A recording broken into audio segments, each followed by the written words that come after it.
Chemical engineering seat తీసుకుంటే India మొత్తంలో hardly ఒక 2,000 to 3,000 సీట్ ఉంటాయి అనమాట.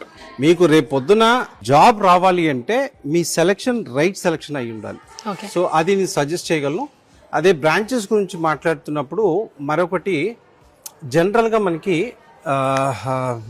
మన యూనివర్సిటీలో గత 2 సంవత్సరాల నుంచి మనం రన్ చేస్తున్నాం బిఎస్ కంప్యూటర్స్ అనే ప్రోగ్రామ్.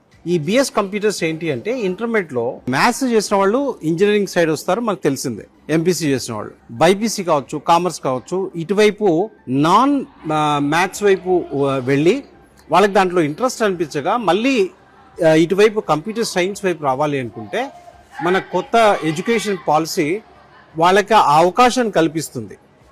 ఈ అవకాశం ఏంటి అంటే ఇది 4 years కోర్స్ అనమాట. BS computers in artificial intelligence, machine learning, artificial intelligence, data science.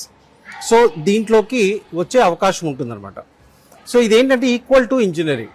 So ఎవరైతే పిల్లలు మేము మ్యాథ్స్ ఇంటర్మీడియట్లో చదవలేదు బట్ సాఫ్ట్వేర్ ఇంజనీర్ అవ్వాలి, రైట్, నాకు అటువైపు ఇంట్రెస్ట్ ఉంది అనుకుంటే ఈ న్యూ ఎడ్యుకేషన్ పాలసీ వాళ్ళకి అవకాశం